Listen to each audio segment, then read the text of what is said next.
ओंकार घेऊयात सर्वप्रथम. ताठ बसायचं आहे. दीर्घ श्वास. एक. सोडा. परत एक दीर्घ श्वास. सोडा. परत एक. सोडा. ओंकार घेऊयात दीर्घ श्वास.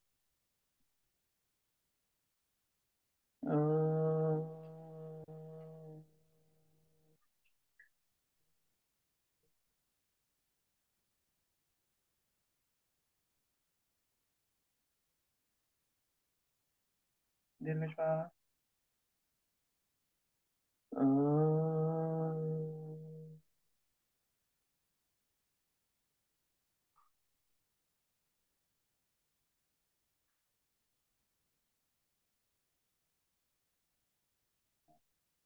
दीर्घ श्वास.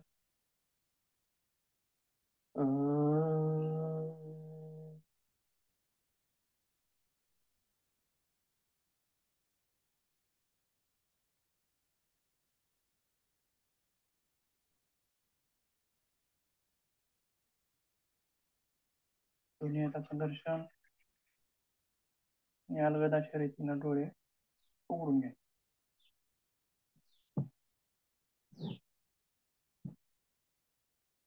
ओंकार करत जावा ज्यावेळी आपण ओंकार घेतो. कारण न कळत घेतलेलं औषध सुद्धा आपल्या शरीरावरती परिणाम करणारं असते. बरोबर आहे. तसंच ओंकाराचं सुद्धा आहे. रोजच ओंकार असतो आणि व्हिडिओ ऑफ करून वगैरे थांबायचं आणि नंतर क्लास जॉईन करायचा असं कधी करत जाऊ नका. ओंकार हा करायचाच. रोज 3 वेळेस ओंकार करणं सुद्धा आपल्या शरीरासाठी तितकंच लाभदायक आहे. न कळत घेतलेलं औषध सुद्धा जसं फायदा करतं तसंच केलेला ओंकार आपला रोजचा हा सुद्धा आपल्या शरीराला तितकाच फायदेशीर आहे. बरेच फायदे देणारा आहे. ठीक आहे. काल मग कुठपर्यंत आलो होतो आपण?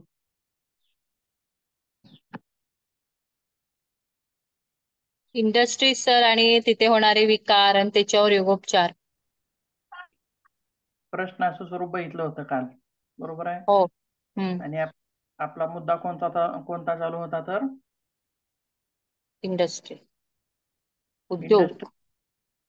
नाही उद्योग. सिमेंट चालू होतं सर. आपण सिमेंट कारखान्यामध्ये काय म्हणजे हेल्थ इश्यू होतात ते पाहत होतो.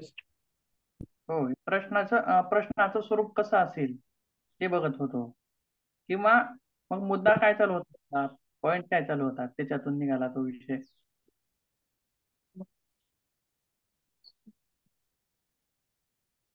तर वेगवेगळ्या इंडस्ट्रीज मध्ये होणारे वेगवेगळे विकार आणि त्याच्यावर योगा कशा प्रकारे मदत करतं हे चाललेलं होतं काल. मतभिन्नता असल्यानंतर कसे मतभिन्नता. प्रॉब्लेम येतात त्याबद्दल हे चालू. मतभिन्नता. बरोबर आहे. मग हा पॉइंट कशातला होता?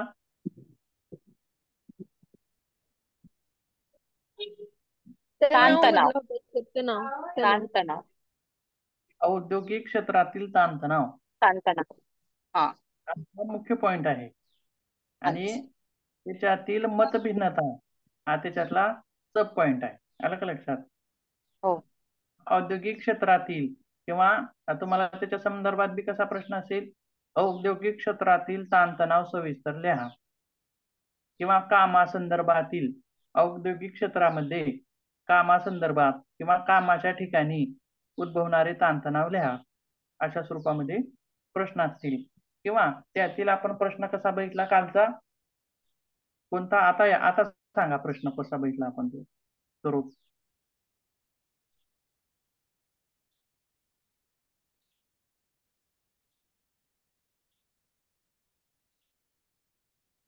कोण सांगितलं होतं अगोदर? सांगितलं होतं कोण तर बघा.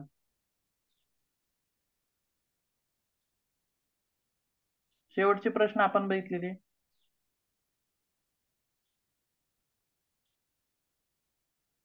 तर ते सिमेंट इंडस्ट्री मधलं ते सिमेंट इंडस्ट्रीमध्ये कुठल्या प्रकारे ताणतणाव असतात, हा हा हा. विकार कुठले होतात त्याच्यामुळे आणि त्याच्यावर योगोपचार. काल थोडे विद्यार्थी कमी होते त्याच्यामुळं परत एकदा प्रश्न सांगतो की काम इंडस्ट्रीज वेगवेगळ्या, जसं की लोह पोलाद उद्योगामध्ये काय अडचणी असतील किंवा आरोग्यविषयक समस्या काय असतील, आणि त्याच्यावर योगानुसार तिथं आपल्याला योग उपचार काय देता येईल, हे हे एक आपण प्रश्न पाहिला होता.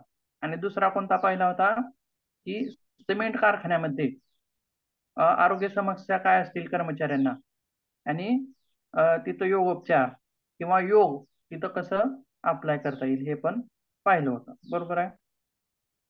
तसेच आय टी क्षेत्रामध्ये, आय टी क्षेत्र म्हणजे काय हो माहित आहे का तुम्हाला?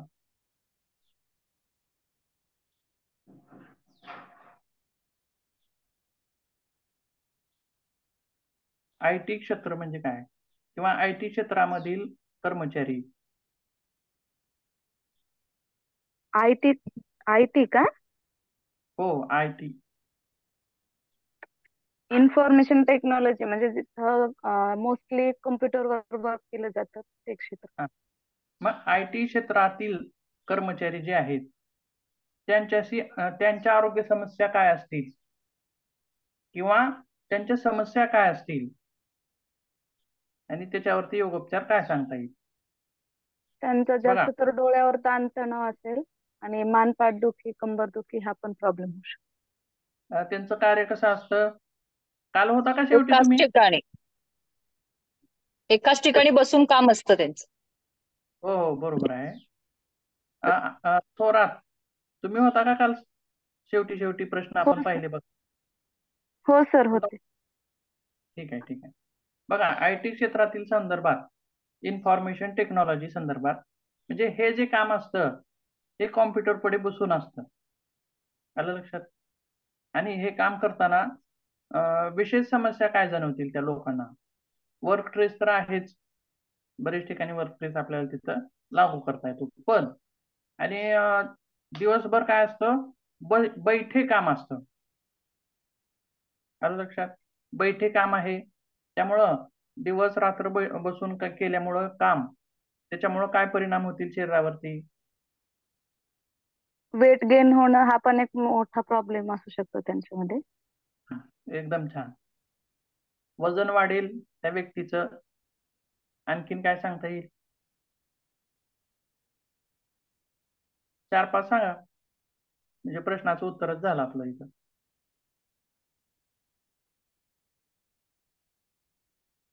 एक आहे वेट गेन, दुसरं सर विकार. वजन वाढ, जास्त ताणतणावामुळे मग शरीराची हालचाल नसते, मग बीपीच्या वगैरे समस्या निर्माण होतात. मानसिकता खराब असल्यामुळे सतत, आणि शारीरिक व्यायाम पण काहीच नसतो, मग बीपी सारखे किंवा डायबिटीज सारखे रोग उद्भवतात.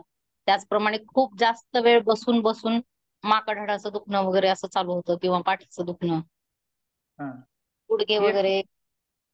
हा बरोबर आहे, ही एक समस्या महत्वाची आहे.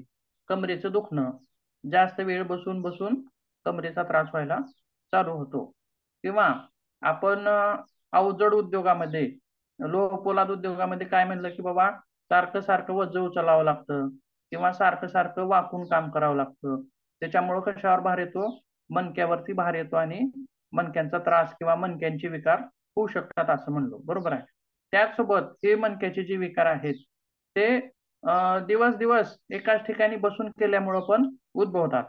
बरोबर आहे का? आता बघा, 2 कारणं कुठं सापडली?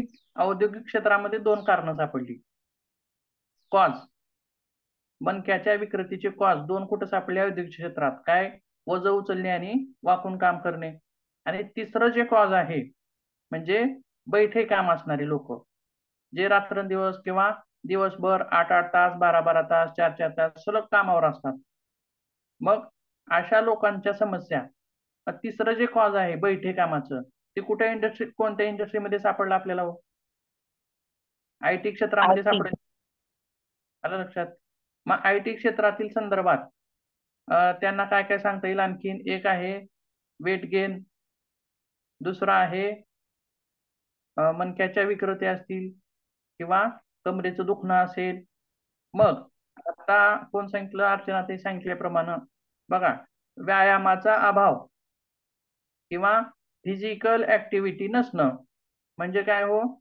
शारीरिक हालचाली नसणं, त्यालाच काय म्हणायचं आहे, फिजिकल ऍक्टिव्हिटी लेस जर असतील तर इतर दुष्परिणाम काय काय होतात मग, जसं की मधुमेह असेल, उच्च रक्तदाब असेल, बरोबर आहे, असे वेगवेगळ्या समस्या पण तिथं उद्भवू शकतात. आता 2-3 सांगितले, आणखीन एखादी सांगता येईल का कुठली समस्या? डोळ्याचे त्रास, डोळ्यांचा आजार, डोळ्यांचा आजार, डोळ्यांचे आरोग्य धोक्यात. जास्तीत जास्त काम हे कॉम्प्युटर पुढे बसून असल्यामुळं स्क्रीनचा जो प्रभाव आहे तो कशावरती होतो, डोळ्यावरती होतो, बरोबर आहे. मग डोळ्यासंदर्भात योग काय आहे हो आपल्याकडे? नेत्र डोळ्या प्रक्षालन आहे, त्राटक आहे. त्राटक शुद्धिक्रिया आहे. बघा आता ती जी व्यक्ती काम करते सारखं स्क्रीन पुढे काम करते म्हणजे उजेडा पुढे जास्त काम करते तिनं, आणि डोळ्याला उजेड जो आहे तो त्रासदायक असतो, आलं का लक्षात? म्हणजे डोळ्याचं आरोग्य कशामुळं खालावतं, तर स्क्रीन पाहण्यामुळं. मग ती कशाची असेल, कॉम्प्युटरची असेल किंवा मोबाईलची असेल किंवा आपल्या टीव्हीची असेल, बरोबर आहे. मग त्राटकामध्ये आपण कशाकडे पाहतो, प्रकाशाकडे पाहतो का? हो, किंवा एखाद्या बिंदूकडे बिंदूकडे काढतो. बिंदूकडे किंवा प्रकाशाकडे. मग त्राटकाचे वेगवेगळे प्रकार आहेत बघा. बिंदू त्राटक, ज्योती त्राटक, बरोबर आहे. किंवा मग इथं कशा स्वरूपाचं त्राटक सांगता येईल हो मग त्यांना? बिंदू त्राटक सर. बिंदू त्राटक, यांना बिंदू त्राटक बिंदू सुद्धा त्राटक. उपयोगी पडेल. किंवा नॅचरोपॅथी वगैरे किंवा काही ठिकाणी असं सांगितलेलं आहे की संथ पाणी जिथं आहे त्या पाण्याकडे बघून सुद्धा आपल्याला त्राटक करता येतं. संत पाणी, आलं लक्षात? मग बघा आता IT क्षेत्रासंदर्भात किती झाली हो समस्या, किती झाल्या आरोग्य समस्या? 5. कोणकोणत्या सांगा बरं? तर एक वर्क स्ट्रेस आहे, दुसरं बैठक काम करण्यामुळे होणारे वेगवेगळे विकार, हा. व्यायामाचा अभाव आणि डोळ्यांचं आरोग्य या संदर्भात. चालेल. डोळ्याचं आरोग्य असेल किंवा वजन वाढणे असेल किंवा बसून काम केल्यामुळं कमरेचे त्रास असतील, मणक्याचे विकृती असतील किंवा रक्तदाब असेल किंवा अशा गोष्टी नंतर उद्भवतात किंवा कशामुळे उद्भवतात, व्यायामाचा अभाव असल्यामुळं उद्भवतात. मग आणि महत्वाची अनेक गोष्ट म्हणजे वर्क स्ट्रेस, जास्तीचं काम त्याच्यामुळे येणारा ताणतणाव. आणखीन एक समस्या आपल्याला सांगता येईल की स्क्रीन टाइम जर जास्त असेल, स्क्रीन टाइम म्हणजे पाहण्याचा जो हे आहे, स्क्रीन पाहण्याची टाइम जर जास्त असेल, वेळ आपण जास्त पाहत असेल तर त्याचा परिणाम झोपेवरती सुद्धा होत असतो, हो, बरोबर. म्हणजे झोपेचं सुद्धा आरोग्य झोपेची बिघडतं. समस्या. हे समस्या लिहून घेतला तरी चालतं कारण हे प्रश्न बरेच वेळेस आलेले आहेत, हे IT क्षेत्राशी संबंधित. नंतर लक्षात येईल तुम्हाला. मग झोपे संबंधित त्रास, वेळेवर झोप न लागणं, आलं लक्षात? रात्री जास्त वेळ झोप न लागणं, 12च्या नंतर झोप लागते किंवा सकाळी लवकरच जाग येते, 3ला जाग येते, म्हणजे ह्या काय आहेत, झोपे संबंधित समस्या आहेत. म्हणजे अशा प्रकारचे एक 4-5 समस्या सांगायच्या आणि त्याच्यावरती आपल्याला योगोपचार तर माहितच आहेत काय सांगता येतील. म्हणजे या प्रश्नाचं उत्तर आपल्याला सहजच लिहिता येईल का हो? हो सर. ठीक आहे, पुढे बघूया. मग आता आपण आपल्या मुद्द्याकडे येऊयात.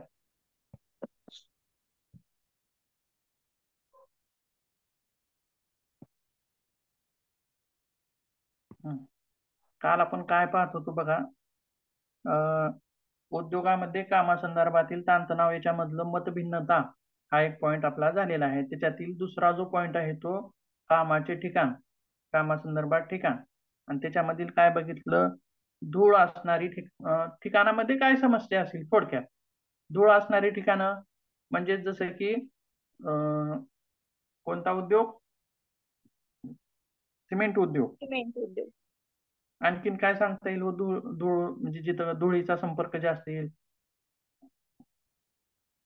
सर गिरणी कामगार सर, पिठाची गिरणी वगैरे गिरणी कामगारांना, मसाल्याच्या हा, मिल्स असतात त्यांना त्यांना बरं आहे. पण मग त्रास होतो सर. किंवा आयुर्वेदिक जे औषधी बनवतात बघा, हो आयुर्वेदिक जे औषधी बनवल्या जातात तिथं जे ग्राइंडिंग वगैरेचे याची कामं असतात औषधी, त्याच्यातून सुद्धा एक वेगळ्या प्रकारचे एक धुलीकण उत्पन्न होतात.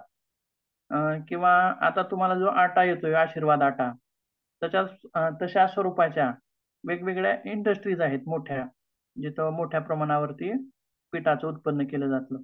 मग त्याच्यामध्ये सुद्धा ह्या धुलीकणांचा तिथं संपर्क येतो. याचे वेगवेगळे उद्योग तिथं सांगता येतील. म्हणजेच याचा परिणाम काय होणार आहे, तिथं ताणतणाव उत्पन्न होणार आहे. किंवा विषारी वायूचं काय सांगितलं आपण उदाहरण, रासायनिक उद्योग असतील किंवा एक एक खताचे बघा वास कसा असतो, एकदम उग्र वास असतात खताचे वास. किंवा औषधी असतील वेगवेगळ्या, जास्त करून तर औषधी ज्या इंडस्ट्रीज असतात त्याच्यामध्ये बरेच दुष्परिणाम दिसून येतात. तिथं काम करणाऱ्या लोकांवरती सुद्धा दुष्परिणाम दिसून येतात. म्हणजेच त्याच्या संदर्भातील सुद्धा ताणतणाव तिथं निर्माण होऊ शकतात. आणि आता त्याच्या अलीकडचा आहे मोठ्या प्रमाणावर आवाज. त्याचा हे काय कशावर होईल हो? कोणत्या इंडस्ट्रीज मोठ्या प्रमाणावर आवाज असेल?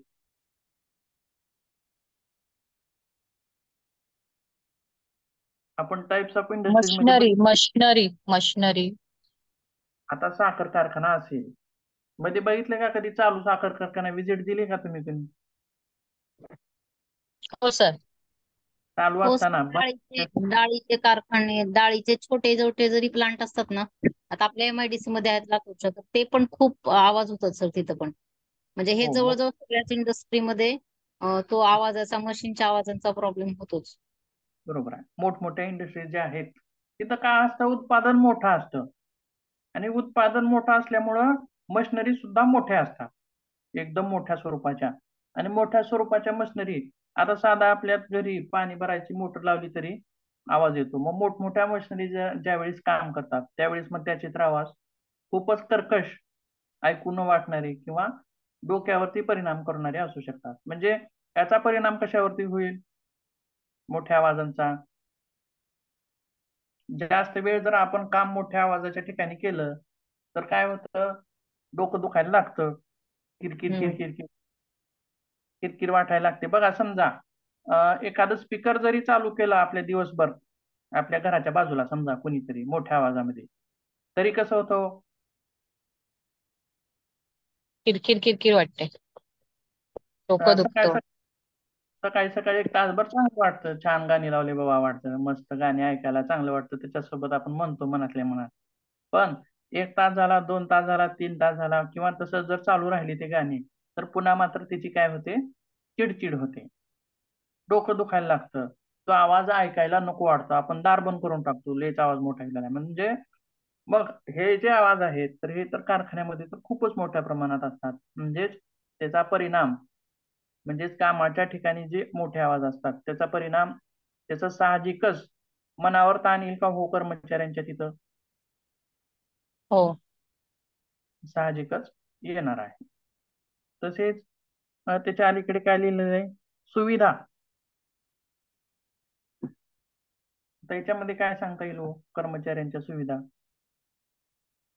आता समजा टॉयलेटची सुविधा नसेल, बरोबर आहे, किंवा चांगल्या पाण्याची सोय. आता समजा पाणी तर सहसा जिकडे तिकडे जारचं चालू आहे, पण काही ठिकाणी टॉयलेटची सुविधा नसते किंवा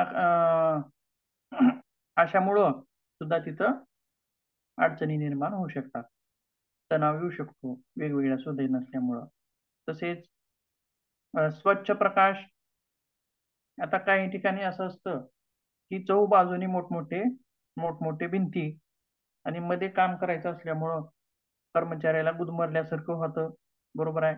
किंवा तिथं आणखीन काय होईल अडचण, खेळती हवा सुद्धा तिथं येणार नाही.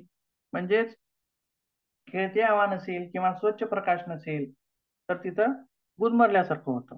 तर मोठमोठी गोडाऊन बघा कशी असतात, आणि त्या मोठमोठ्या गोडाऊनामध्ये जर आपण काम करत असू दिवसभर तर त्याचा सुद्धा परिणाम त्याच्या मनावरती होईल का हो? हो. हो, बरोबर आहे होणार. ना? उदाहरण सांगता येईल का काही कशा स्वरूपात होईल?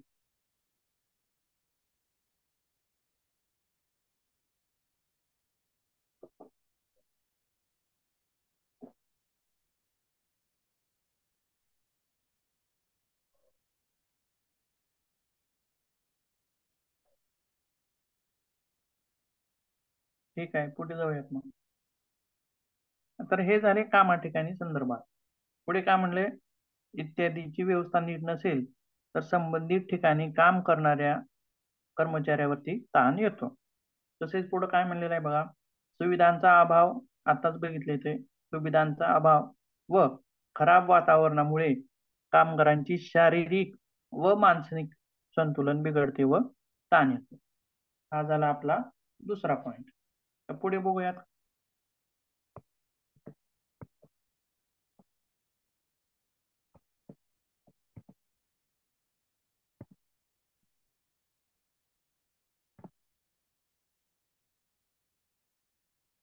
तर पुढचा जो पॉइंट आहे आपला, संघटनात्मक तणाव.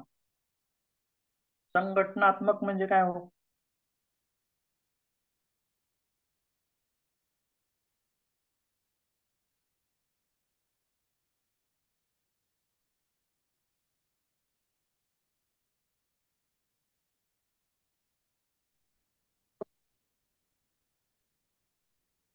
सांगा काहीतरी.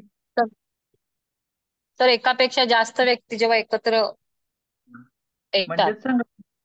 बरोबर आहे. संघटना, हो, एकटं त्याच्यामुळे काम. मतभेद असतात हा, आपण बघा, प्रत्येकाची.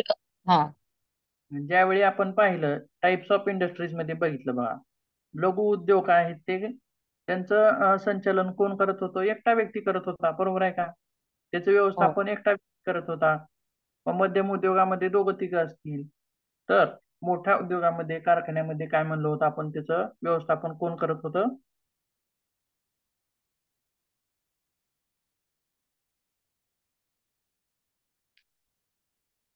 Body sir. हा, त्याच्यावरती काम करणारी बॉडी असेल, त्याच्यानुसार तिथं काम केलं जायचं. मग ही बॉडी वेगळी, बरोबर आहे, ती पण संघटनात्मकच आहे, कारण एकापेक्षा जास्त व्यक्ती त्याच्यामध्ये आहेत. ही बॉडी वेगळी. आणि आपल्या सोबत काम करणारे कर्मचारी, हे पण कसे आहेत? अनेक कर्मचारी आहेत, बरोबर आहे का? लघु उद्योगासारखं एकटाच आहे का? किंवा 4-5 जणच आहेत का? नाही, तर भरपूर कर्मचारी आहेत. काय म्हणलं? मोठ्या उद्योगामध्ये काय म्हणलं आपण, 500 प्लस कर्मचारी असतात असं म्हणलेलं आहे. किंवा 250 कर्मचारी जे असतील, 100 असतील, तरी पण तिथं संघटन येतच. 50 जरी कर्मचारी असले तरी संघटन येतं, 10 कर्मचारी असले तरी संघटन येतं. म्हणजेच संघटनेतील संबंध व्यवस्थित नसतील तर कर्मचाऱ्यावरती ताण येतो. बरोबर आहे काय? हो. होय. म्हणजे आता तो कशा स्वरूपामध्ये येतो बघूयात आपण. संघटन जर असेल तर बघा, एक 10 जणांचा ग्रुप आहे किंवा एक 20 जणांचा ग्रुप आहे, तर त्या 20 जणांच्या ग्रुपमध्ये पण काय असं होतं बघा, छोटे छोटे गट निर्माण होतात. का होता तो? कारण जस त्याचे विचार वेगवेगळे असतात, बरोबर आहे. आता एक गट झाला समृद्धीताईचा, एक गट झाला अर्चनाताईचा. म्हणजे आता बघा, 20 जणांचा ग्रुप आहे, परंतु 20 जणांमध्ये सुद्धा सब गट होतात, छोटे छोटे डिव्हिजन होतात. का होतात? कारण काही लोकांना या व्यक्तीचे मत चांगले वाटतात आणि एक 4-5 जण काय करतात, समृद्धीताईला फॉलो करतात. मग तसंच काही जणाला अर्चनाताईचे विचार चांगले वाटतात, त्यांचं काम करण्याचं स्वरूप चांगलं वाटतं, किंवा त्यांनी कर्मचाऱ्याला सहकार्य करत असतील, म्हणजे असं. मग त्यांच्यामध्ये त्यांचे एक 4-5 फॉलोअर्स होतात, आलं लक्षात? किंवा आणखीन दोघं तिघं, म्हणजे 20 जण असतील किंवा 50 जणांमध्ये एक 4-5 गट झाले निर्माण, बरोबर आहे. मग असं होतं तिथं निर्माण, की यांचे विचार वेगळे, यांचे विचार वेगळे, यांचे विचार वेगळे, त्यांचे विचार वेगळे. त्याच्यामुळं काम करण्याची जी पद्धत आहे त्याच्यामध्ये समस्या निर्माण होतील का हो? हो, होते. बरोबर. साहजिकच तिथं पण समस्या निर्माण होतील. म्हणजेच आता काही कर्मचारी काय करतात बघा, गटबाजी म्हणजे एक जो आहे समृद्धीताईचा ग्रुप, त्यांनी काय ठरवलं की हा थोडा हुशार group आहे.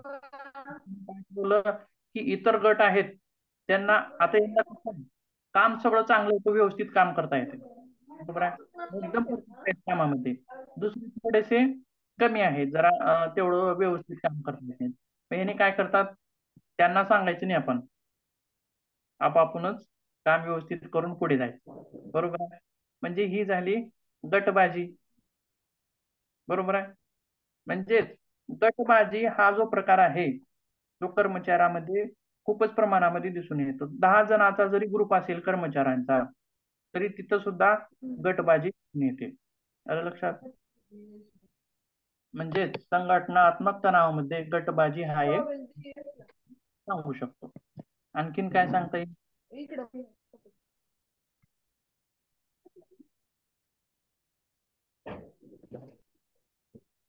बघा आणखीन काय सांगितलं बघा थोडक्यात, पुढे जाणारे आडपाय घालणे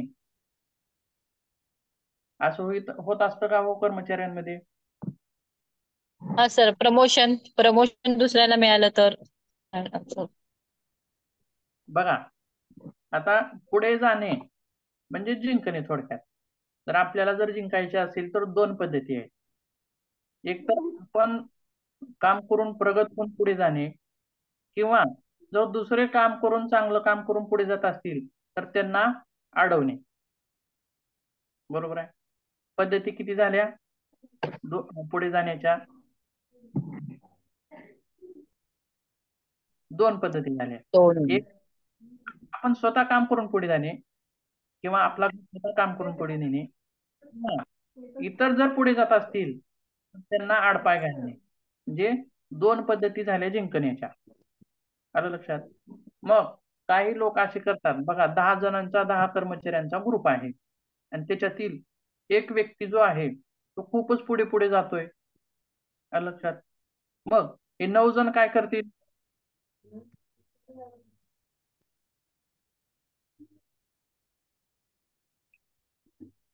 9 जणांच्या डोळ्यात खोपेल का ते? हो सर. साहजिकच आहे. मग समजा आता जुने कर्मचारी आहेत 9 आणि एक नवीन कर्मचारी आला आणि तो सगळं काम व्यवस्थित करतोय. आता बघा आमच्या एक आरोग्य विभागामध्ये तसंच आहे. एक मी प्रत्यक्ष पाहिलेला प्रसंग. तो का करतो, वेळेवर काम करतो, कामाच्या ठिकाणी वेळेवर जातो, वेळेवर काम करतो आणि केलेल्या कामाचे फोटो टाकतो. मग हा व्यक्ती काम करून रोजच्या रोज फोटो टाकतोय, मग याची अडचण कुणाला होऊ लागली आहे? या 9 जणांना होऊ लागली. कारण त्यांना जुने कर्मचारी आहेत ते, त्यांना कशी सवय आहे, उशिरा जायची सवय आहे, हा, काम थोडस ओबडधोबड आहे, पूर्ण व्यवस्थित काम नाही, किंवा रोजच्या रोज काम करून फोटो टाकणं हे त्यांना जमत नाही. मग हे काय करतील हो 9 जण त्याला?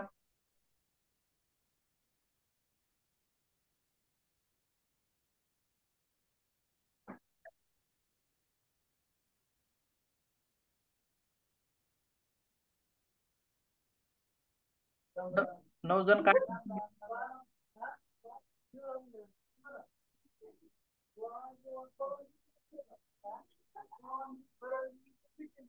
लय इमानदारीने काम करावं लागलं बाबा म्हणतील का?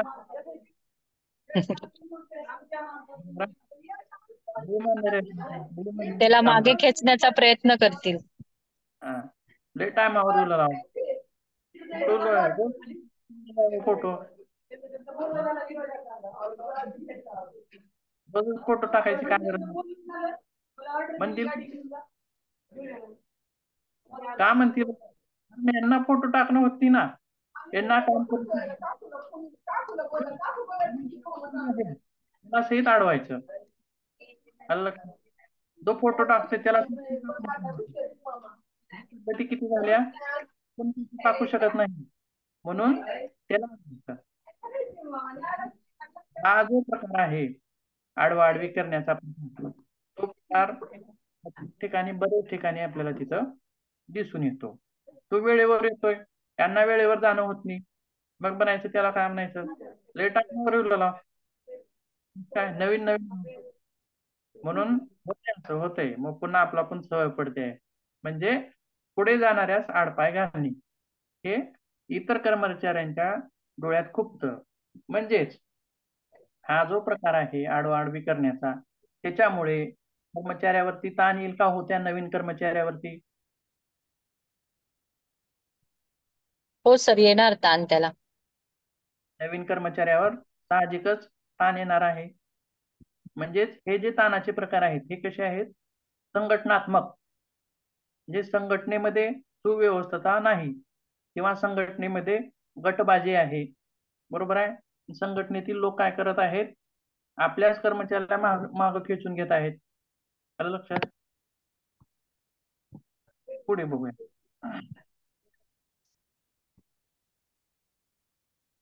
तर हा बोला. हा सर, आता हे आपण बघितलं एकमेकाला मागे वगैरे खेचतात. आपण प्रत्येक इंडस्ट्रीमध्ये नुसार योगोपचार बघतोय. बरोबर आहे ना? मग आता ह्याच्या अगोदर ह्या सगळ्यात पहिल्यांदा या लोकांना नियम सांगणं गरजेचं आहे सर. कारण हे जी वृत्ती आहे एकमेकाला मागे खेचण्याची किंवा आणि काय, यासाठी सुरुवातच पहिल्यांदा नियमापासून करणं कुठल्याही इंडस्ट्रीमध्ये आवश्यक आहे. होय ना? बरोबर आहे. छान. आता आपला पुढला जो घटक आहे तोच आहे, म्हणजे कर्मचाऱ्यांची उत्पादकता कशी वाढवता येईल आणि त्याच्यासाठी योग काय महत्वाचा आहे. आलं का लक्षात? म्हणजे आता जो तुम्ही समस्या सांगितली बरोबर आहे ती छान, आणि त्याच्या समस्या संदर्भात योग आणि इंडस्ट्रीमध्ये योग किती महत्वाचा आहे ते आपल्याला पुढच्या पॉइंट मध्ये बघायचं आहे. पुढे बघूयात आपण.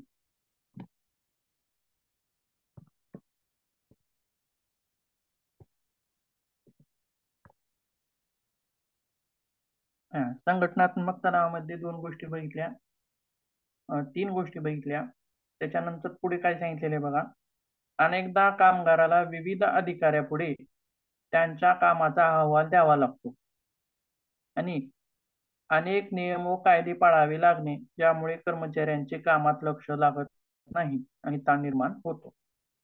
आता बघा, आता महिनाभराचं काम असेल किंवा दिवसभराचं काम असेल किंवा ज्यावेळी त्या कर्मचाऱ्याचं टार्गेट पूर्ण झाले, लक्षात, टार्गेट पूर्ण झाल्यानंतर काय करावं लागतं? त्या कामाचा अहवाल त्यांच्या अधिकाऱ्यापुढे द्यावा लागतो. बरोबर आहे. तर हा जो अहवाल आहे सारखं सारखं अधिकाऱ्यापुढे प्रस्तावित करावं लागतं. त्याच्यामुळे सुद्धा कर्मचाऱ्यावरती मनावरती ताण येऊ शकतो. बघा, साधं अधिकाऱ्याच्या कॅबिन मध्ये जरी जायचं असलं तरी त्या कर्मचाऱ्याच्या मनावर ताण येतो. बघा, बरोबर आहे. कशामुळे येत असेल?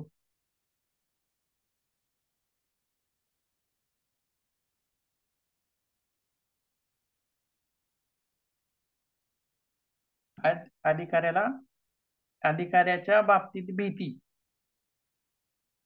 बरोबर आहे का? अधिकाऱ्याला किंवा बॉसला आपण काय करून ठेवलेलं आहे? बाऊ करून ठेवला आहे. बरोबर आहे.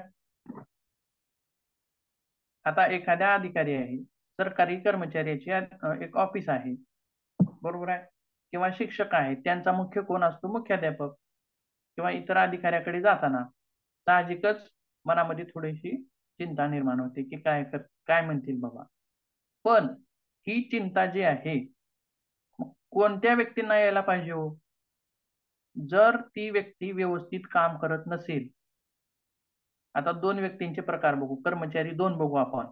त्याच्यामध्ये एक कर्मचारी जो आहे तो वेळेवर काम करतोय, चांगलं काम करतोय, व्यवस्थित काम करतोय, आणि दुसरा आहे तो कामामध्ये कुचरपणा करतोय, काम व्यवस्थित करत नाही, टार्गेट पूर्ण करत नाही किंवा त्याला काम जमत नाही.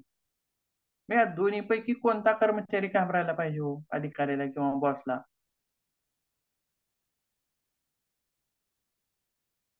काम व्यवस्थित करत नाही तो. बरोबर आहे.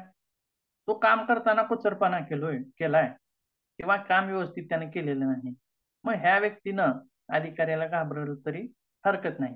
पण जी व्यक्ती जर व्यवस्थित काम करत असेल तर तिथं घाबरायची आवश्यकता नाही.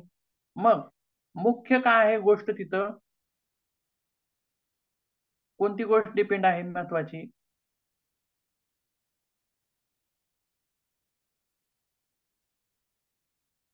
मुख्य गोष्ट काय आहे? काम चांगलं करणं, बरोबर आहे. आता बघा काही कर्मचारी असं करतात की आपल्याला काम तर करावंच लागतं, बरोबर आहे. ही काळ्या दगडावरची रेष आहे. आपल्याला काम हे करावंच लागतं, कर्मचारी म्हणल्यास काम करावंच लागतं. पण ते काम करताना मग कुचरपणा का करायचा? समजा आजचं काम आपण थोडंच केलं तरी नंतर जरी करायचं म्हणलं तरी ते आपल्यालाच करावं लागणार आहे, बरोबर आहे. किंवा आजचं उद्यावर टाकलं तरी सुद्धा ते आपल्यालाच करावं लागणार आहे. आणि ज्या ठिकाणी आपण काम करतोय त्या ठिकाणी हे आपण बघा त्या कामाप्रती आपण काय केलं पाहिजे? जुळवून घेतलं पाहिजे. आता बघा काही जण ऑफिसमध्ये आले की कधी एकदा 12 वाजतील असं होतं, बरेच जणाला होत असतं. मग आपल्याला 12 वाजेपर्यंत काम तर करायचं आहे, मग लगेचच 12 वाजण्याची वाट कशाला बघायची? म्हणजेच त्या कामासंदर्भात जुळवाजुळव करून घेता आली पाहिजे आपल्याला. आलं लक्षात? आपल्याला 12 पर्यंत काम करायचं आहे, मग ते काम आवडीनं करा, बळजबरीने करू नका. आलं लक्षात? दोन गोष्टी महत्वाच्या आहेत. बळजबरीने करणे, काम जर आपण आपल्याला दिलेलं काम जर बळजबरीनं करत असेल तर आपल्या मनावर ताण येणार आहे. आपल्या हातामध्ये आहे ते. आणि दिलेलं काम जर आपण आवडीनं करत असेल तर आपल्यावर ताण येईल का? हो नाही. म्हणजेच आपल्या स्वतःवरती डिपेंड आहे. आपण काल जी गोष्ट पाहिली एक दोन मित्रांची, सर्पमित्रावरती ताण आला नाही. म्हणजेच कामाचा ताण, कामाचा बाऊ करून घेणे हे स्वतःवरती डिपेंड आहे, प्रत्येकावरती डिपेंड आहे. त्याचा बाऊ करून घ्यायचा की त्याला व्यवस्थापन करायचं, त्याचं कामाचं व्यवस्थापन करायचं तर त्याचा बाऊ करून घ्यायचा. हे प्रत्येक कर्मचाऱ्यावरती अवलंबून आहे. आलं लक्षात? पुढे बघूया.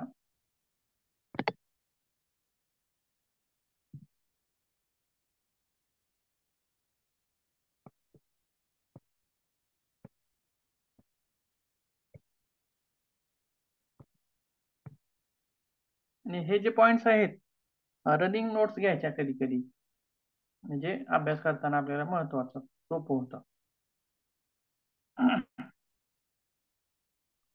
कामाचा अहवाल द्यावा लागतो त्याच्यामुळे पाहिलं. तसेच पुढे अनेक नियम व कायदे पाळावे लागणे यामुळे सुद्धा कामात लक्ष लागत नाही.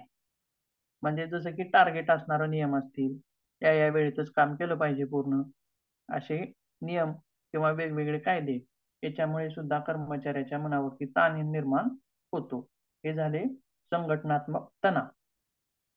आता पुढचा एक बदल आहे बघा, पाळीतील होणारे सतत बदल. म्हणजे काय? हो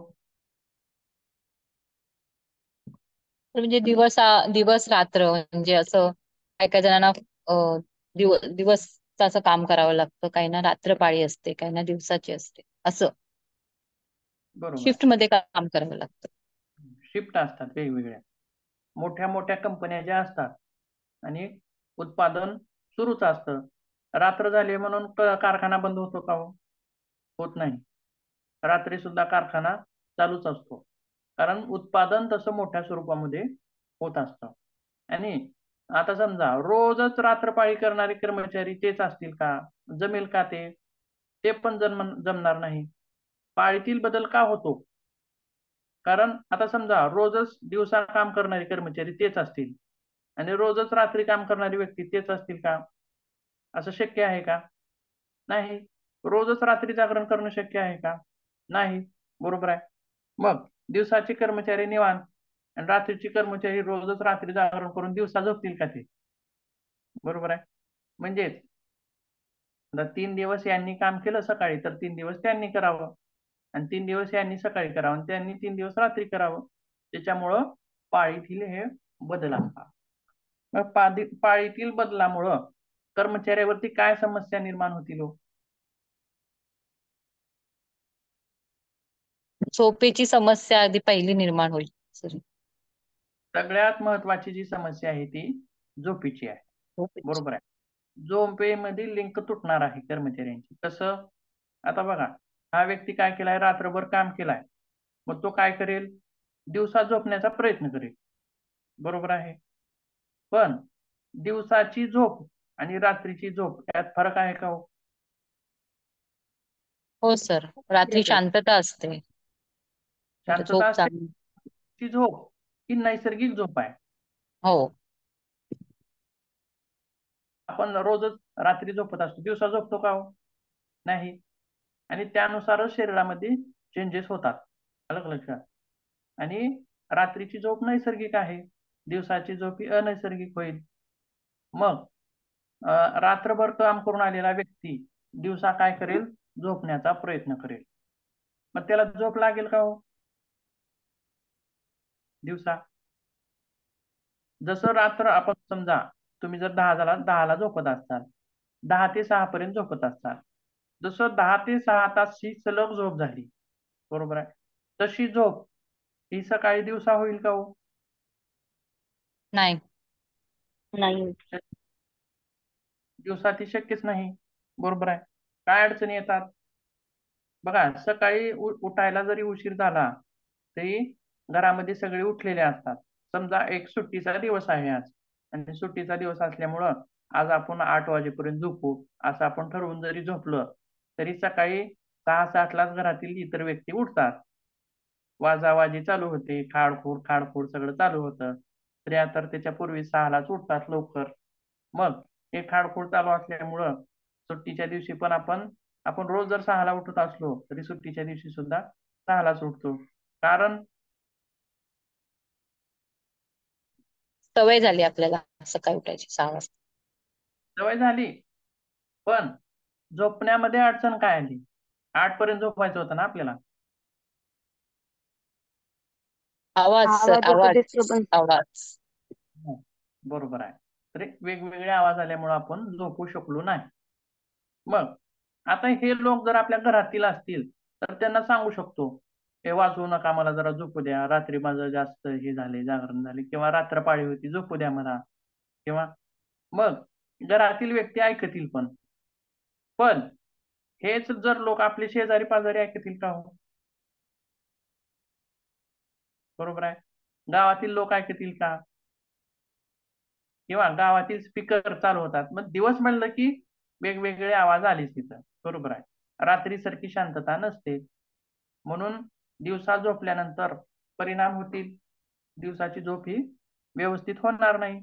किंवा सलग, आता समजा आपण रात्रपाळी करून आल्यामुळं आपण दिवसा 9 ते समजा 4, सकाळी 9 ते 4 असं झोपायचं ठरवलं, तर शक्य आहे का, होईल का ते? नाही. शक्यच नाही. बरोबर आहे. मग दिवसा जर झोपलं तर कामं कोण करायची दिवसाची घरातली, काही किंवा इतर गोष्टी?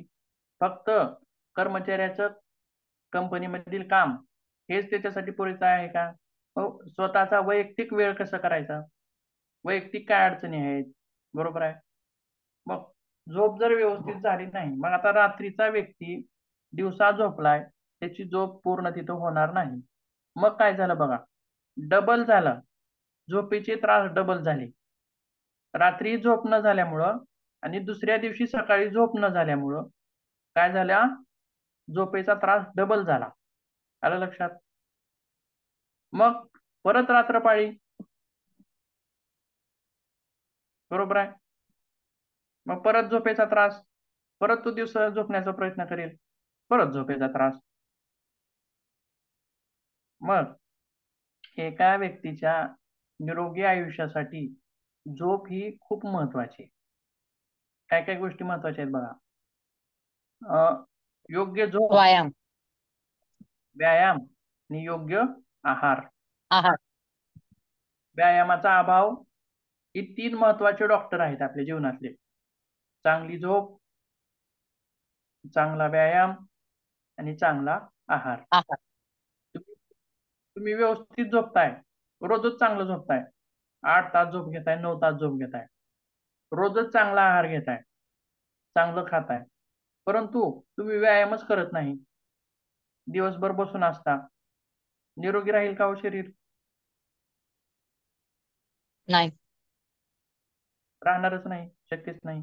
कारण फिजिकल ऍक्टिव्हिटी कशा झाल्या, लेस झाल्या. फिजिकल ऍक्टिव्हिटी लेस झाल्यामुळं बरेच तिथं परिणाम दिसून येतील. बरोबर आहे का? जर समजा आपली एक उदाहरण घेऊया. आपली गाडी आहे, टू व्हीलर गाडी आहे. तिच्यामध्ये काय केलं आपण, 1 लिटर पेट्रोल टाकलं, पण ती गाडी आपण कुठंच नेली नाही, तिथंच आहे घरातच. पेट्रोल संपेल का हो त्या गाडीतलं? संपणारच नाही. आता सकाळी 1 लिटर पेट्रोल टाकलं होतं आपण, पण गाडी कुठंच नेली नाही, तिथंच आहे बसल्या जाग्यात. मग परत काय केलं आपण, दुपारी 1 लिटर पेट्रोल टाकलं, पण गाडी कुठं नेली नाही, किंवा नेली तरी गावातल्या गावात थोडस फिरून आलं. मग काय झालं, परत गाडी जागेवर आहे. आणि रात्रीच्या वेळी 1 लिटर पेट्रोल टाकलं, मग रात्री तर कुठे फिरणारच नाही. मग लेस फिजिकल ऍक्टिव्हिटी म्हणजे परिणाम कसा होतो बघा, लेस फिजिकल ऍक्टिव्हिटी. आता गाडीचं उदाहरण त्याच्यासाठीच आहे. सकाळचं जेवण केलं, दुपारचं जेवण केलं, रात्रीचं जेवण केलं, परंतु फिजिकल ऍक्टिव्हिटी कशा आहेत, एकदम कमी प्रमाणात, एकदम लेस आहे. मग पेट्रोल कधी संपतं गाडीचं, गाडी चालल्यास संपतं का थांबल्यास संपतं?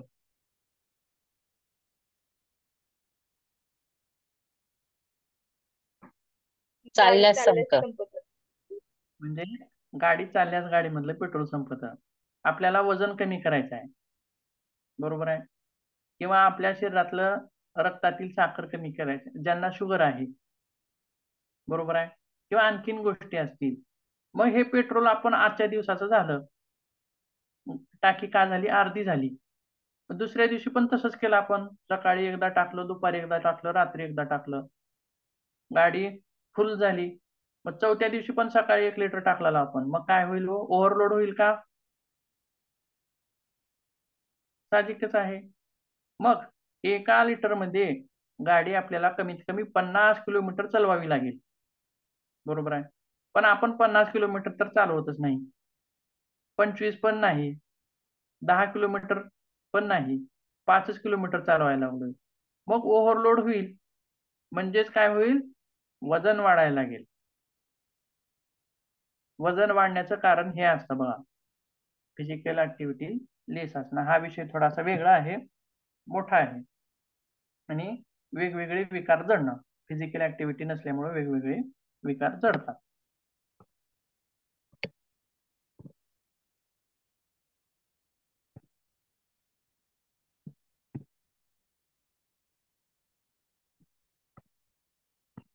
पुढे बघूया.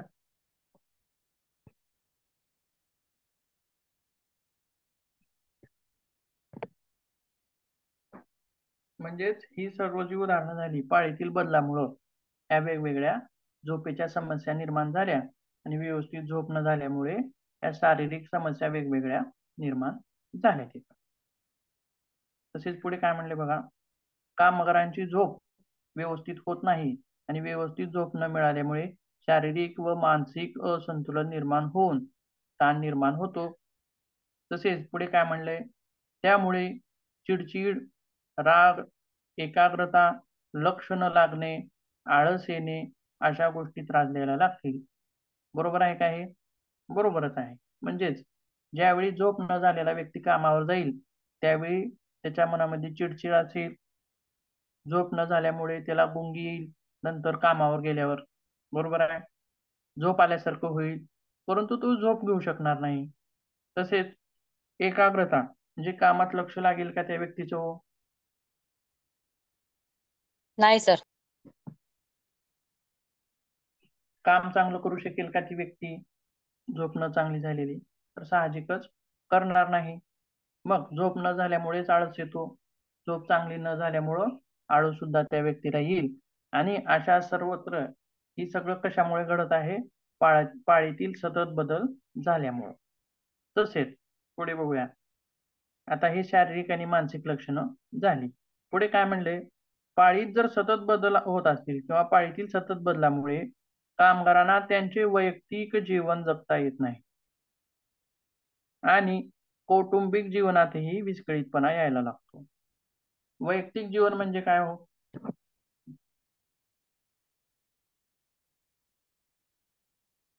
Personal life.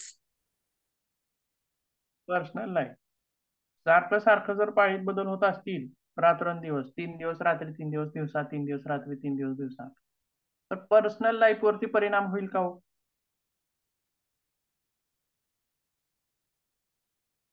का होईल बरं? सांगता येईल एखादं उदाहरण?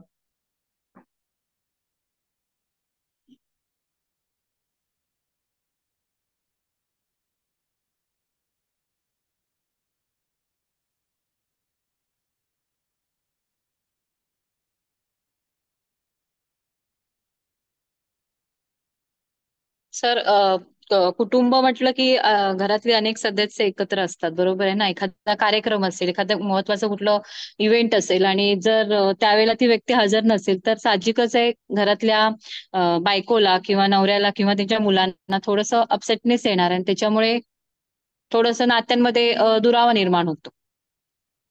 बरोबर आहे. छान. हे कशामध्ये आहे मुद्दा हा पॉइंट? तर पाळीतील बदला पायीची बदला. मध्ये आहे. एक आहे शारीरिक समस्या आणि मानसिक समस्या, झोप न लागणे. आणि दुसरा मुद्दा काय आहे? आपल्या कौटुंबिक जीवनावरती सुद्धा पाळीतील बदलामुळे परिणाम होऊ शकतो. झोप न झालेली व्यक्ती कामावर पण काम व्यवस्थित करणार नाही आणि घरामध्ये सुद्धा नीट राहील का होती ना? घरामध्ये सुद्धा नीट राहणार नाही. कामामध्ये राग काढता येईल का तिला? नाही. झोप न झाल्यामुळे कामावर राग काढेल का ती व्यक्ती? कामावर काढता येणार नाही, कारण तिथं बंधन आहे. पण घरामध्ये राग काढेल का? काढेल. साहजिकच आहे. कामावर काढता येणार नाही म्हणजे घरावर तो राग काढणारच. मग त्याच्यात आपले नवरा बायकोचे संबंध असतील किंवा मुलांचे संबंध असतील किंवा आई वडिलांचे संबंध असतील. आई वडिलांनी काही जरी जरा सांगितलं, बाबा जरा हे घेऊन ये, काय घेऊन येऊ माझ मला कळना गेले, झोप झाली व्यवस्थित माझी. असं होईल. किंवा वैयक्तिक जीवन जगताना भरपूर घरातील कामं भरपूर असतात, तर ती कामं घरातली कामं व्यवस्थित होतील का? का फक्त कंपनीमध्ये जाऊन काम करणं हेच महत्वाचं काम आहे? हे कशासाठी झालं? पैशासाठी, आर्थिक गोष्टीसाठी कंपनीतील काम. मग नुसतं कंपनीतील काम करूनच पोट भरेल का? पैसा आहे, पैसा कातरून खाता येतो का? नाही. बरोबर आहे. म्हणजे घरातील इतर गोष्टी सुद्धा महत्वाच्या आहेत. घरातील इतर जबाबदाऱ्या सुद्धा महत्वाच्या आहेत. मग ह्या पाळीतील बदलामुळं, झोप न झाल्यामुळं घरातील जबाबदाऱ्या पार पाडताना सुद्धा वेगवेगळ्या अडचणी येतात. घरातील जबाबदाऱ्या पूर्ण करू शकत नाही तो आणि घरातील लोकांना तो चांगला वेळ देऊ शकत नाही. रात्र तर काय असेल, घरातील लोक झोपलेले असतील का चिवी असतील हो, सगळे झोपलेले असतील. मग त्यावेळी हा कामावर गेलाय आणि दिवसा आलाय घरी, पण दिवसा आल्यामुळे याची झोप झाल्यामुळं न झाल्यामुळं हा झोप घेईल आणि इतर लोक जागे असतील. बरोबर आहे. मग हा रात्रीची झोप दिवसभर पूर्ण करण्याच्या प्रयत्नामध्ये असेल आणि मग अशा वेळी घरातील कौटुंबिक लोकांची सुसंवाद होईल का? त्यांच्याशी बसणं उठणं होईल का? त्यांच्याशी गप्पा मारणं होईल का? त्यांच्याशी वेळ देणं होईल का? किंवा आपल्या लेकरांना वेळ देणं होईल का? त्यांना खेळायला नेणं होईल का? होणारच नाही. बरोबर आहे. म्हणजेच आपण आपल्या कुटुंबातील लोकांना जितका वेळ देऊ तितका जिव्हाळा निर्माण होतो, तितकं प्रेम निर्माण होतं. बरोबर आहे. मग आपण जर आपल्या घरातील लोकांना वेळ जास्त देता येत नसेल तर आपले नातेसंबंध सुद्धा विस्कळीत होऊ शकतात. वेळच देता येत नसल्यामुळं काय होतंय? दुरावा निर्माण होतो. आता लेकरांना तर बघा, काही लेकरांच्या आई वडिलांच्या भेटी ह्या फक्त रविवारीच होतात, संडेचे. बरोबर आहे. तर लहान लेकर आहेत, आता दिवसभर काम आहे, दिवसभर काम करून तो संध्याकाळी घराकडे परततोय. लेकर शाळेत आहेत, पुन्हा घरी आल्यानंतर झोपी जातात, आणि हा परत सकाळी उठल्या उठल्या कामावरती जातोय. कामाचं ठिकाण कसं आहे, घरापासून लांब आहे, जायला यायला वेळ लागतो भरपूर. याच्यामध्येच त्याचा वेळ चाललेला आहे. मग घरामध्ये वेळ देणं तर शक्य होत नाही. म्हणजेच झोप अपुरी झाल्यामुळं तिथं समस्या निर्माण होऊ शकतात, घरामध्ये सुद्धा, घरातील नातेवाईकांमध्ये सुद्धा.